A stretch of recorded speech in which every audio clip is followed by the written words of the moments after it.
प्रदेश के बहुत से किसान भाई दुधारू पशुओं का पालन करते हैं, लेकिन उनकी उचित देखरेख के अभाव में पशु विभिन्न रोगों की चपेट में आ जाते हैं। इन्हीं रोगों में से एक है थनैला रोग, जो कि अधिक दूध देने वाले पशुओं में आमतौर पर देखा जाता है। इस रोग से ग्रसित पशु दूध देना कम कर देते हैं। तो किसान भाइयों, दुधारू पशुओं में थनैला रोग के कारण, लक्षण और इसका निदान क्या है, आइए जानते हैं बिरसा कृषि विश्वविद्यालय जिला रांची के पशु वैज्ञानिक डॉक्टर भूषण कुमार से।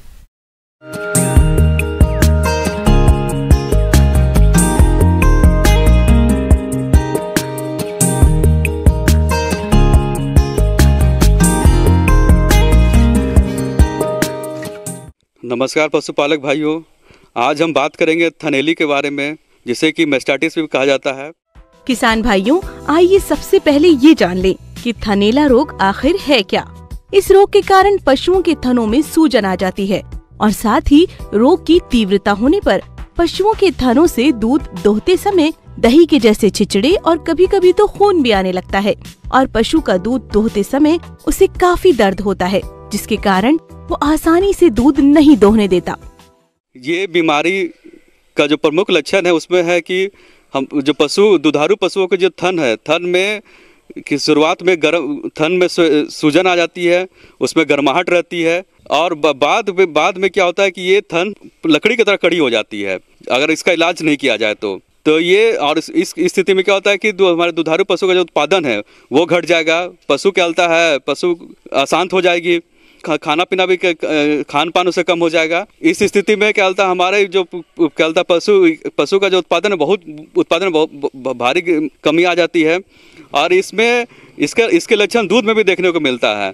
हम इसके लिए क्या होता है, जो अगर सब क्लिनिकल मैस्टाइटिस उसका पहचानने के लिए कुछ जांच होती है जिससे कि हम पहचान सकते हैं कि हमारे दुधारू पशु को सब क्लिनिकल मैस्टाइटिस हो गया है, जिसका कि लक्षण सब क्लिनिकल मैस्टाइटिस का मतलब हो गया, सब क्लिनिकल का मतलब हो गया कि लक्षण बाहर नहीं दिख रहा है पर जानवर में बीमारी है। पीएच पेपर क्या जांच है जिसमें पीएच पेपर से आसानी से हम पहचान सकते हैं कि दूध का अगर पीएच चेंज हो गया है तो इसमें थनैली का संभावना हो सकता है। दूसरा है कैलिफोर्निया मैस्टाइटिस टेस्ट, वो उसके द्वारा भी हम क्या होता है पहचान सकते, पकड़ में आता है कि अगर पशु को क्या होता है अगर थनैली हो गया है तो ये तो थनैली रोग का पहचान हो गया। पशुपालक भाइयों, इस रोग से ग्रसित पशु का इलाज कराना तो जरूरी है ही, साथ ही ये रोग पशुओं में आए ही नहीं, इसके लिए कुछ प्रबंधनों पर विशेष ध्यान देने की आवश्यकता होती है। जैसे पशुशाला की नियमित साफ सफाई करें, जहां पशु बैठता है उस स्थान को लाल दवा से धोएं। साथ ही सप्ताह में एक बार पशुशाला में बुझे हुए चूने का छिड़काव करें। दूध दोहने की चुटकी विधि को अपनाएं। इसमें मुख्यतः जो मुख्य कारण है कि अगर पशु में अगर क्या होता है, अगर एनर्जी उसका अगर सही खान पान नहीं दिया जा रहा हो, जिसमें ऊर्जा युक्त खान पान नहीं हो, तो इस स्थिति में क्या होता है कि हमारे जो दुधारू पशु है दूध दूहने के तुरंत बाद नहीं बैठे, क्योंकि दूध दूहने के तुरंत बाद क्या होता है कि हमारे जो दूध की जो ग्रंथि है उसकी नली खुली रहती है और इस स्थिति में अगर दूध दूहने के तुरंत बाद अगर क्या होता है पशु नीचे जमीन पर बैठ जाए तो उससे जमीन से इन्फेक्शन थन में जा सकती है और उससे मैस्टाइटिस रोग थनैली जो रोग है वो दुधारू पशुओं को हो सकती है। दूध दूहने के बाद उसे खाने पीने के लिए दे दिया जाए, वो क्या होता है पशु खड़ी रह जाए आधे घंटे 1 घंटे के लिए चारा खाने के लिए। जो दूध दूहने के क्रम में भी पशुपालक भाई से भी क्या होता है इन्फेक्शन एक गाय से दूसरे गाय में हो सकती है। तो इसके लिए भी जरूरी है कि जिस पशु को थनैली रोग हो गया उस जानवर को अलग कर दें और उसमें भी अलग करने के बाद पहले जो अच्छी बाँट है, जो साफ जो बिना बीमारी वाली जो थन है उससे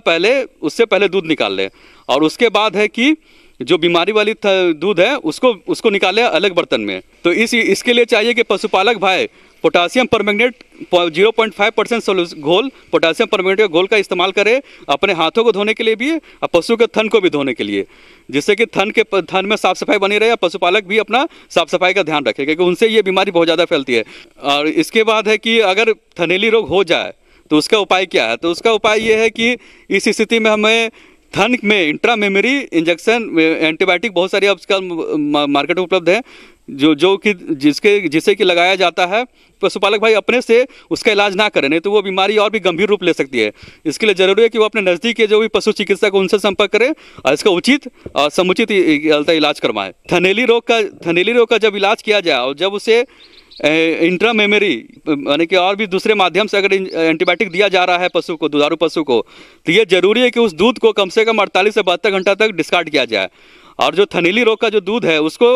अपने भी क्या होता है, खुद में क्या होता है, उसके उपयोग ना करें, उसके पीने का उपयोग ना करें और ना ही उसे बेचने का कार्य करें, क्योंकि ये बीमारी का कारण, इंसानों में भी बीमारी का कारण बन सकता है।